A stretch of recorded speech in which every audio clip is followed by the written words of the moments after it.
So I want to take this up in this portion of our discussion of reviving a Baptist church. Now you might ask yourself, well, what does this have to do with revival?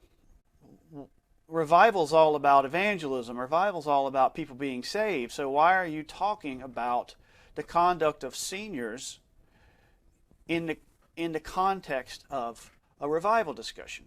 Well, the reason is, let's go back and let's just think about this word revival for a moment. I'm going to look at this word differently than the typical Baptist looks at it.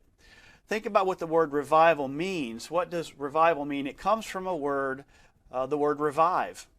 And revive simply means to take something that's dead or near death and bring it back to life. To take something that's dying and bring it to a state of health and life. And then from there, when we talk about this in a Christian context, we produce fruit. A tree that's dying, that's leaves are falling off, that has some kind of disease or sickness, is not going to bear any fruit. So we have to bring that tree back to life before we're going to get any fruit out of it. And if you think of the fruit as the conversion of souls, the adding of souls to the kingdom, the redemption of human beings, and you think of the church as the instrument of that, we know we are the body of Christ, so we're supposed to be doing His work, and His work is redeeming.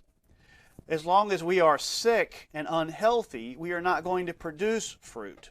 So it's absolutely essential that we focus on the health and life of the church. And when the church returns to health, when it believes and obeys and does all the things that Christ wants it to do, then the natural outflow of that will be redeemed souls and the addition of souls. So when we think about revival, we have to change the way we think about it. We can't think about it as just, let's go do a bunch of evangelism, get a bunch of people in. The problem is we're so unhealthy, so dysfunctional, so disorganized as a church in the United States, as Baptists, that if Jesus were to send us a bunch of new souls, they'd be out on their ear leaving the church in a year because of the way we are. And this is why I'm talking about this. Seniors are important in this discussion of revival because seniors make up the vast majority of Baptist churches in the United States.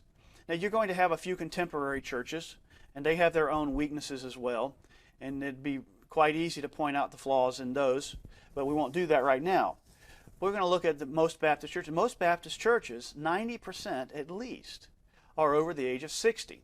Some have no young people at all. Some have very few young people. So if we're talking about returning Baptist churches to health in order that they might be used in redemption and see a large influx of believers, then we have to talk about the health, the beliefs, the attitudes, the actions, the spiritual health of seniors. This is the reason the churches are failing.